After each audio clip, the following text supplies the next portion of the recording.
चलिए जानते हैं देश और दुनिया के सिलेक्टेड काम की और महत्वपूर्ण 50 बड़ी खबरों को सिर्फ 10 मिनट में। पर अभी तक आपने इस वीडियो को लाइक नहीं किया है तो लाइक कर दीजिए। भाजपा के राष्ट्रीय अध्यक्ष जेपी नड्डा ने 22 से 23 दिसंबर को बुलाई बीजेपी की बड़ी बैठक। आने वाले लोकसभा चुनाव में 325 सीटें जीतने का है टारगेट। इंडिया गठबंधन से होगी टक्कर। लोकसभा चुनाव को देखते हुए बीजेपी का ये बड़ा कदम बताया जा रहा। संसद हमले की 22वीं बरसी पर सुरक्षा फिर धराशायी। विजिटर्स गैलरी से 2 लोग लोकसभा में कूदे, पीला धुआं छोड़ा, पन्नू ने दी धमकी। प्रधानमंत्री नरेंद्र मोदी ने मुस्कुराते हुए मध्य प्रदेश के नए मुख्यमंत्री मोहन यादव की पीठ थपथपाई। मोदी मोदी और मामा मामा के लगे नारे। राजस्थान के नए सीएम भजन लाल शर्मा 15 दिसंबर को लेंगे मुख्यमंत्री पद की शपथ। जयपुर में अल्बर्ट हॉल के बाहर होगा समारोह। पीएम मोदी, अमित शाह और जेपी नड्डा भी आएंगे। 20 साल में तैयार सवर वेद महामंदिर का इनॉग्रेशन करेंगे पीएम। काशी में 100 करोड़ में बना 7 मंजिला मंदिर। मोदी की मां भी रही है सवर वेद मंदिर की अनुयायी। केरल के राज्यपाल ने मुख्यमंत्री व मंत्रियों पर फिर साधा निशाना। कहा, उन्हें कोई शर्म नहीं, कोई मुझे किसी को नामित करने के लिए बाध्य नहीं कर सकता।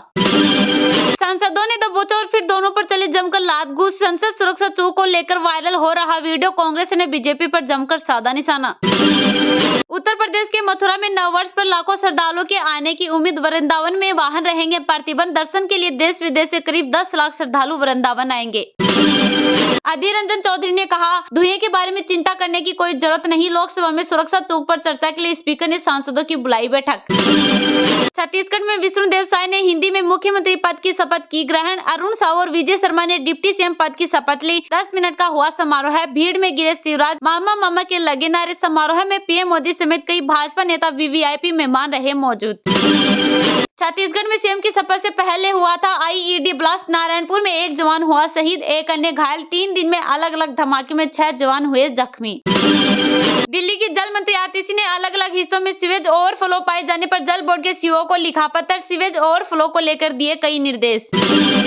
पाक के पूर्व पीएम इमरान खान बोले, आर्टिकल 370 पर भारतीय एससी का फैसला गलत। कहा, यही भारत पाक विवाद की जड़, हम कश्मीरियों की मदद करते रहेंगे।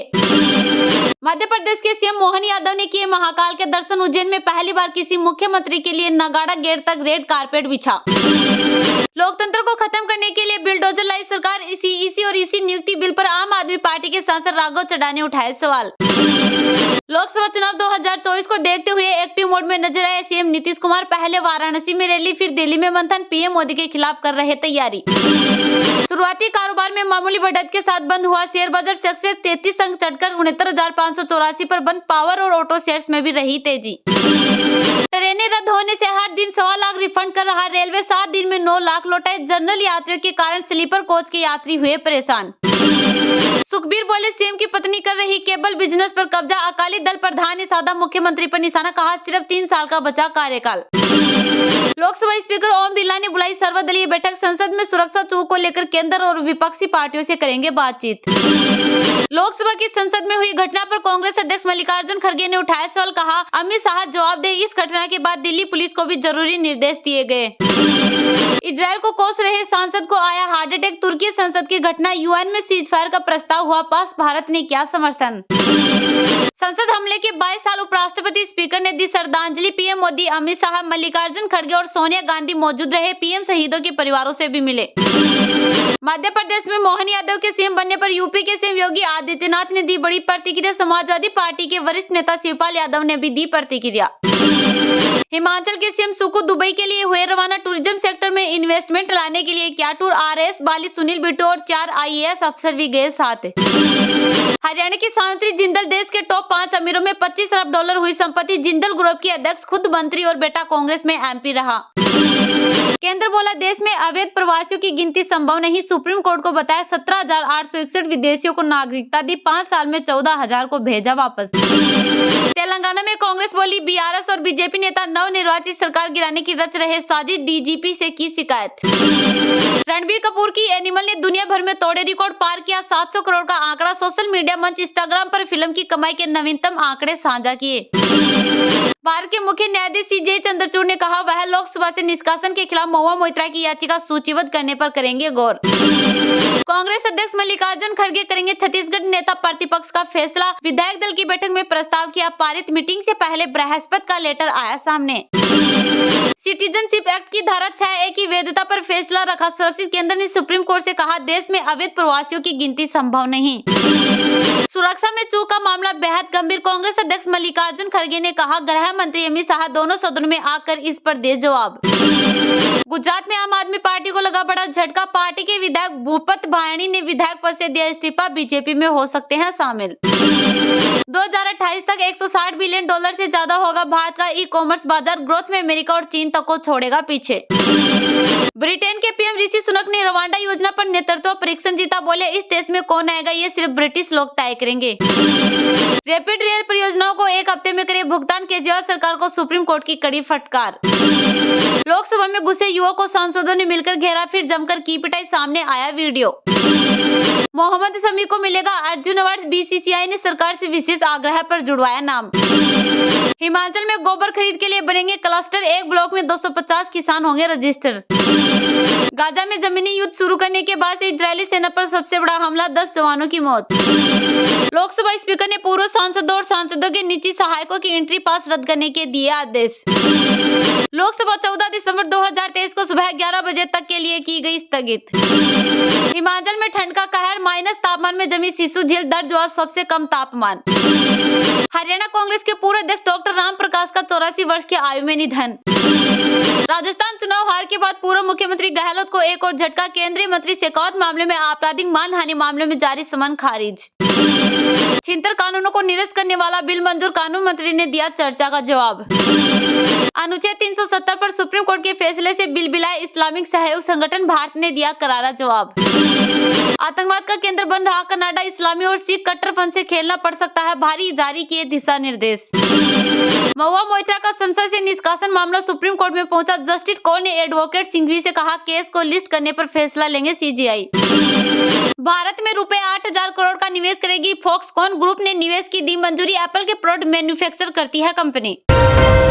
भाजपा के राष्ट्रीय अध्यक्ष जेपी नड्डा ने 22 से 23 दिसंबर को बुलाई बीजेपी की बड़ी बैठक। आने वाले लोकसभा चुनाव में 325 सीटें जीतने का है टारगेट। इंडिया गठबंधन से होगी टक्कर। लोकसभा चुनाव को देखते हुए बीजेपी का ये बड़ा कदम बताया जा रहा। जी हां, भारतीय जनता पार्टी के राष्ट्रीय अध्यक्ष जेपी नड्डा ने 22 से 23 दिसंबर को पार्टी की एक बड़ी बैठक बुलाई है। इस बैठक में सभी राष्ट्रीय पदाधिकारी, प्रदेश अध्यक्ष, प्रदेश संगठन मंत्री, प्रदेश प्रभारी, सह प्रभारी सहित सभी मोर्चों के अध्यक्षों को भी बुलाया गया है। ये बैठक जेपी नड्डा के नेतृत्व में होगी और बैठक में लोकसभा चुनाव में 325 सीटों पर विजय लक्ष्य को लेकर चर्चा की जाएगी। 5 में से हिंदी पट्टी वाले 3 राज्य मध्य प्रदेश, राजस्थान और छत्तीसगढ़ में बीजेपी ने दमदार जीत हासिल की और तीनों ही राज्यों में मुख्यमंत्री के लिए नए चेहरों को मौका दिया। ऐसे में अगले साल होने वाले लोकसभा चुनाव को देखते हुए बीजेपी का ये बड़ा कदम बताया जा रहा है। बीजेपी के विजय रथ को रोकने के लिए कई विपक्षी दलों ने मिलकर इंडिया गठबंधन बनाया है। इसका नेतृत्व कांग्रेस पार्टी कर रही है। एक तरफ जहां विपक्षी गठबंधन इंडिया अगली बैठक की तारीख तय कर पाया है, वहीं बीजेपी ने लोकसभा चुनाव के लिए पूरा खाका लगभग तैयार कर लिया है। बीजेपी सूत्रों के मुताबिक जब अगले साल लोकसभा चुनाव का अभियान औपचारिक रूप से शुरू होगा, तब तक पार्टी पूरे देश में कार्यकर्ताओं और मतदाताओं को गोलबंद करने का काम पूरा कर चुकी होगी। लोकसभा चुनाव के आंतरिक बैठकों में जेपी नड्डा ने 35 करोड़ वोटर का टारगेट सेट किया है। साल 2019 में बीजेपी को लगभग 22 करोड़ वोट मिले थे। ये लक्ष्य यूं ही हवाबाजी नहीं है, बल्कि इसके लिए बीजेपी की ज्यादातर जिला कार्यालयों में इसके लिए 300 से ज्यादा कॉल सेंटर पहले से काम कर रहे हैं और जिले के कार्यकर्ता और विधायक जनसंपर्क बना रहे हैं।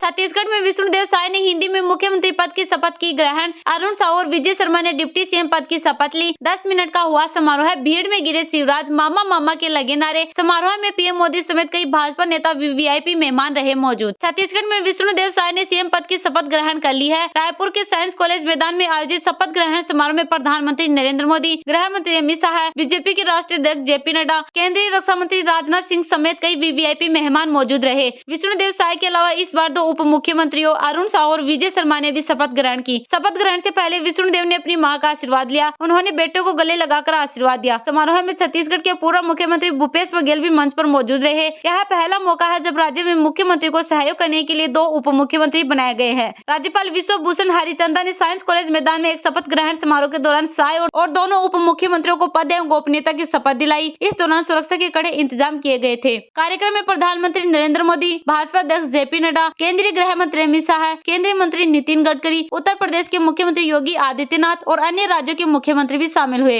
भाजपा ने रविवार को प्रमुख आदिवासी नेता शाह को छत्तीसगढ़ के नए मुख्यमंत्री के रूप में चुना गया था। विष्णुदेव साय प्रदेश के चौथे मुख्यमंत्री हैं। पूर्व केंद्रीय मंत्री विष्णुदेव साय छत्तीसगढ़ में भाजपा के प्रदेश अध्यक्ष भी रह चुके हैं। उन्होंने राज्य में हुए विधानसभा चुनाव में सरगुजा संभाग के कुनकुरी विधानसभा सीट से जीत हासिल की। इस क्षेत्र की सभी 14 सीटों पर अब भाजपा का कब्जा है।